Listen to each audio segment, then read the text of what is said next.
जय माता रानी की, जय माँ भवानी सभी मित्रों को। दोस्तों, थोड़ी सी वॉकिंग करते हुए आपको कुछ नाइट वॉक करते हुए आपको कुछ जानकारी दे दी जाए मित्रों। देखो, एक बात बताऊं मित्रों, पहले तो मैं आपको थोड़ी सी बताऊंगा। बहुत प्रश्न आते हैं कि हमारे घर में फलाने व्यक्ति पर सवारी आती है, फलाने व्यक्ति पर सवारी आती है, ठीक है ना। तो देखिए, एक बात मैं आपको बताता हूँ इस मामले में, जो मेरा खुद का और कई अच्छे जानकारों का अनुभव है, जो इस क्षेत्र के प्रकांड जानकार हैं। बाकी मैं नए लोगों का तो नहीं बता सकता इसमें, जो नए उतरे तंत्र में। बाकी जो अच्छी जानकारी है उनका अनुभव बता देता हूँ मैं आपको, ताकि आपको इस चीज़ की रियलिटी समझ पाएँ आप। मुझसे व्हाट्सएप पर, फेसबुक पर सवारी मतलब बुलाने का मंत्र अपने ऊपर बहुत मांगते हैं।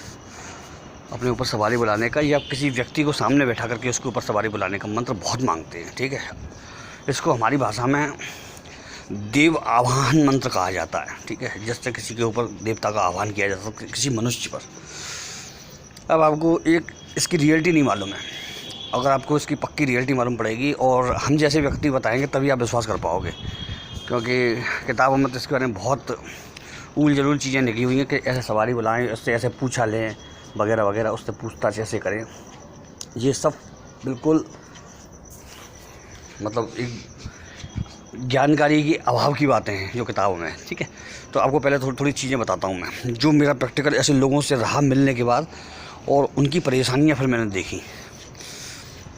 आप इस बात को खुद अनुभव करना। अब आप, अगर आपके आसपास किसी के ऊपर कोई सवारी आती है, कोई देवता आता है। मेरे ऊपर आज तक कोई देवी देवता नहीं आया, पहले ही बता दूं आपको। मैं बगलामुखी की, हनुमान जी की, काल भैरव की, कंकाल भैरव की, और क्रोध भैरव की, और बटुक भैरव की, और माता धूमावती की, और प्रत्यंगरा के बड़े प्रयोग जिनमें खूब धुआंधार कर चुका हूँ, ठीक है। और काली का तो मैंने एक ऐसा प्रयोग भी किया है, अघोर काली का, दीपावली की रात्रि में, जिसके मेरे अनुभव बहुत ख़तरनाक रहे हैं। तो मैं ऐसे प्रयोग कर चुका हूँ, लेकिन मैंने आज तक ये अपने ऊपर महसूस नहीं किया कि मेरे ऊपर कोई सवारी कभी आई हो, नहीं किसी ने देखा होगा आज तक, ठीक है। क्योंकि मैं अपने आप को महापापी मनुष्य मानता हूँ, और मुझ जैसे इस गंदे हाड़ मास के शरीर में देवता का प्रवेश नहीं हो सकता, मुझे मालूम है। बाकी ढोंगियों की मैं कह नहीं सकता, क्योंकि ढोंगियों की इसलिए नहीं कह सकता हूँ कि मैंने जितने लोगों पर चीज़ें आई हैं, मैंने उनसे खुद पूछताछ की है कई बार सवारी के समेत, और उनसे कुछ अपने जीवन की गोपनीय बातें जानने की कोशिश की। वो बिल्कुल भी नहीं बता पाए।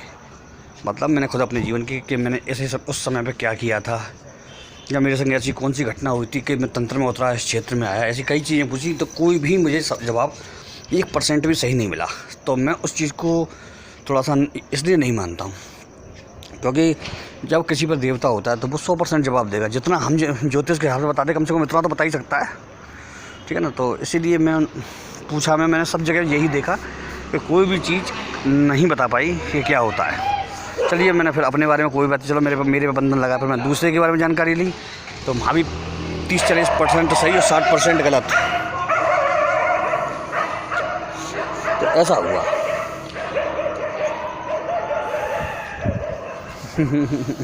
गाड़ी के पीछे कुत्ते पड़ गए। चलिए, कोई बात नहीं। अब आपको मैंने अभी मैंने कहा कि आप उनके अनुभव देखिए जिन पर सवारी आती है ना। तो अनुभव में आपको मालूम पड़ेगा कि जिन जिन व्यक्तियों पर सवारी आती है, भले वो पैसे वगैरह किसी के माध्यम से बहुत मजबूत हो सकते हैं, लेकिन उनके घर में कोई ना कोई बड़ी प्रॉब्लम बनी ही रहती है। कोई ना कोई ऐसी समस्या बनी रहती है जो सामान्य नहीं होती है। आप इस बात को खुद चेक कर सकते हैं, जादू जाने के होते हैं। क्योंकि अगर वास्तव में किसी देवता की सवारी आ रही है, तो मैं उसका अनादर नहीं करता, आ रही होगी, बिल्कुल आ रही होगी, लेकिन फिर उसके बंधन पालन करने पड़ते हैं। यदि किसी पर कोई सवारी आ रही है तो फिर उसके बंधन पालन किए जाएंगे। बंधन पालन कैसे होंगे कि जो उस देवता के नियम है, जो सवारी के रूप में आपको झलक दे रहा है, उस देवता के पूरे नियम फॉलो किए जाएंगे, ठीक है ना। तो उस नियम को फॉलो नहीं करने की सूरत में आप परेशानी में पड़ते हैं। आपके ऊपर परेशानी आती है, परिवार पर, बच्चों पर। किसी का परिवार में लगातार स्वास्थ्य बिगड़ा रहना, लगातार और कड़क वाला, कभी भी तबीयत बिगड़ जाना, भयंकर परेशानियाँ आना, एकदम से पैसा अच्छा चलते चलते एकदम से ख़त्म हो जाना, कोई ऐसी आपदा आ जाना अचानक जो आपने सोचा भी ना हो। तो ये गलतियों पे होता है कि आप सवारी अगर आ रही है तो गलती कर रहे हैं तब। मुझसे लोग सवारी मंत्र मांगते हैं तो मैं कभी किसी को नहीं दिया मैंने आज तक। मुझे मालूम है नहीं देना चाहिए, क्योंकि आप उस नियमों को पालन नहीं कर पाएंगे जो नियम उसके होते हैं। जो नियम उसके होते हैं, नियम हमेशा कठोर होते हैं। नियम के बिना इस चीज़ में गति नहीं है। नियम के बिना इस चीज़ में गति नहीं है। अब व्यक्ति से ये कहा जाए कि साहब आपको इतने नियम पालन करने पड़ेंगे, तो वो क्या लोगों का जवाब होता है, महाराज कि महाराज मेरी लाइफ हो या फिर मेरा जीवन बहुत व्यस्त रहता है, क्या मैं ये वाले अगर नहीं करूँ तो चलेगा? मतलब वो वहाँ पर कोई ना कोई अपनी तोड़ निकालने की कोशिश करेगा। तो इससे अच्छा किसी को कराई मत, क्योंकि वो हमारे लिए कोई दुखद नहीं है, वो उसी के लिए दुखद है जो उस चीज़ को ले रहा है। सवारी यदि किसी व्यक्ति पर अगर वास्तव में सवारी आ रही है तो आपको एक बार बताऊं, ये हो सकता है कि उसको तकलीफ़ ना हो कभी हैं, लेकिन उसके घर में अवश्य तकलीफ़ हो जाती है, क्योंकि किसी के ऊपर कोई ऐसी सवारी आती है जो बहुत शुद्धता चाहती है।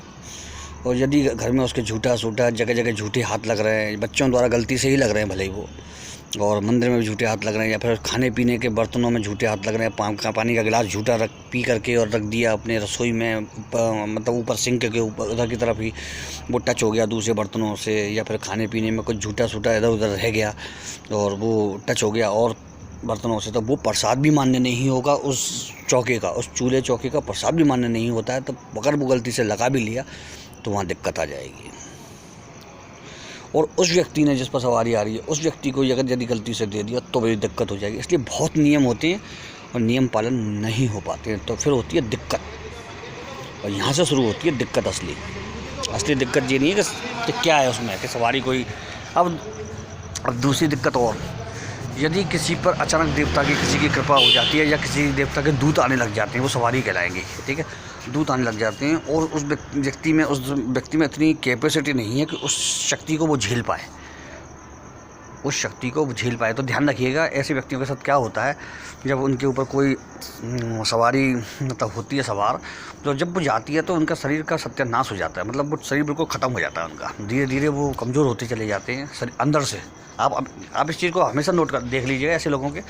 अमूमन अगर वो व्यक्ति शरीर से बहुत बलिष्ठ नहीं है तो वो और जल्दी कमज़ोर होता चला जाएगा। बलिष्ठ शरीर रहता तो वो थोड़ी बहुत झेल जाएगा उस चीज़ को, और नहीं तो वो कमज़ोर होता चला जाएगा। ये चीज़ें, यदि किसी पर कोई कहीं पर कोई सवारी आ रही हो या कोई चीज़ हो रही हो, तो उसमें एक चीज़ और देखिएगा, हमेशा देखिएगा कि उसको और लोगों से दूर रखें।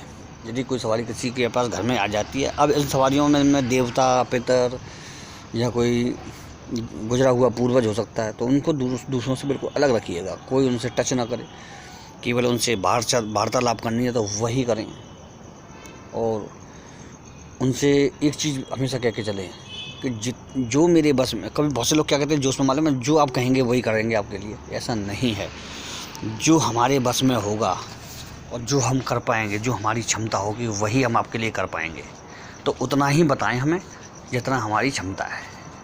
अगर वो देवता आ रहा है वास्तव में, तो उसको मालूम होगा कि आप उसको क्या दे सकते हैं क्या नहीं दे सकते हैं। आपके जेब में 1000 रुपये हैं तो वो फिर 1000 रुपये की चीज़ नहीं कहेगा, वो 50 रुपये की चीज़ कहेगा, ध्यान रखिएगा। देवता में इतना होता है। तो ये सब चीज़ें होती हैं। तो कभी भी सवारी मंत्र मत देना, क्योंकि सलाह है ये आपके लिए। इसमें आप किसी के बारे में कुछ सवारी आकर के बता तो नहीं पाएंगे, आप तो उल्टा अपना कर बैठे, अपने परिवार का भी कर बैठे हैं, क्योंकि आप वो पालन नहीं कर पाएंगे जो उसमें पालन किए जाते हैं नियम। अब आपको एक सवारी का एक बहुत तगड़ा एक वो बताता हूँ जो हुआ था, जो मैंने प्रत्यक्ष देखा।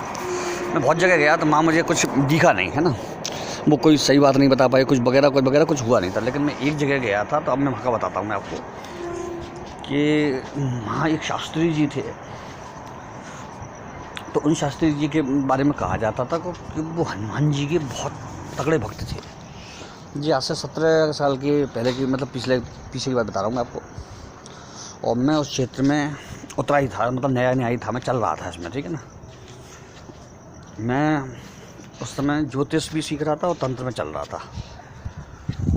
तो क्या होता है, मतलब फिर वो शास्त्री जी थे, तो उनका क्या हिसाब था मालूम है, उनको मालूम रहता था कि पूर्णिमा या अष्टमी को उनके ऊपर आवेश आता है देवता का। हनुमान जी के बहुत तगड़े भक्त थे और वो झूमने लग जाते थे। फिर वो उस समय वो सबसे अलग नहा धो करके पहले ही सुबह से बैठ जाते थे, बिल्कुल किसी को टच नहीं करते थे, और एक अलग गद्दी थी उनकी, उस गद्दी पर ही रहते थे, और अलग से ही पानी एक अपने पास शुद्ध पात्र पानी का रख लेते थे, उसी में से पानी पीते थे। उनके लिए कोई खाना पीना चाय नाश्ता वहाँ पर नहीं आता था। और उस समय पर वो 2-3 घंटे के लिए जब भी वो देवता का आवेश उन पर हल्का हल्का झूमते रहते थे, जब भी वो देवता का आवेश आता था तो वो कोई चीख पुकार नहीं होती थी उनकी, कोई चिल्लाहट नहीं होती। जैसे बहुत से कहते हैं ना, देवता चीखने लग जाता है, यूँ कर, तूने यूँ नहीं किया, मेरा यूँ नहीं किया, मैं तुझे वो कर दूँगी, ऐसा नहीं होता है। देवता का आवेश ऐसे नहीं होता है। और उन्होंने उस पीरियड में जो 5-7 साल उन पर ये रहा था, आवेश देवता का आता था, सब सवारी आती थी, तो उन्होंने जो चीज़ें बताई वो 100% सही थी। वो चाहे किसी के बारे में भी हो, मेरे बारे में भी हो। उस समय बगलामुखी में मैं कर रहा था, तो उन्होंने बताया था कि लास्ट के 3 साल तो ये बहुत परेशानी हो जाएगी, मृत्यु तुल्य कष्ट होगा बगलामुखी साधना में। मतलब मैंने किया है ना 18 साल लगातार, तो उसमें कहा था उन्होंने कि लास्ट के 3 साल, और उनका बिल्कुल जो समझ लो, मतलब सरस्वती बैठी हुई थी उनकी वाणी पर, जब सवारी आती थी तो सरस्वती बैठ जाती, समझ लीजिए आप। तो उन्होंने जो बताया वही हुआ। उन्होंने कहा कि कष्ट भी तेरे शरीर के नीचे के भाग में होगा, और मैं भी समझ गया। फिर उसके बाद मैं भी अपनी सेवा पूजा में तगड़ा होता चला गया, तो मुझे भी मालूम पड़ गया, अपने हिसाब से जान लिया मैंने कि हाँ, उनका बताया हुआ सत्य है। मतलब तकलीफ़ आने से पहले ही जान लिया मैंने, और उसी हिसाब से फिर मैं चला। तो वो तकलीफ़ जो कहते हैं ना कि वो तलवार की वो सुई पर निकल गई चोट, तो इस तरह से निकल गई। मतलब तकलीफ़ बहुत हुई, लेकिन वो महसूस नहीं हुई फिर बिल्कुल, ठीक है ना। तो ऐसा होता है।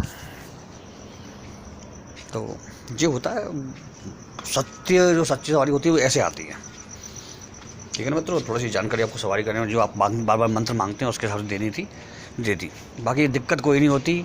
बहुत सी जगह ऐसी देखी हैं जहाँ आते भी हैं, मगर वो देवता के गण होते हैं, छोटे छोटे गण, योगिनी और देवता लोग, और वो बताते भी हैं कई बार।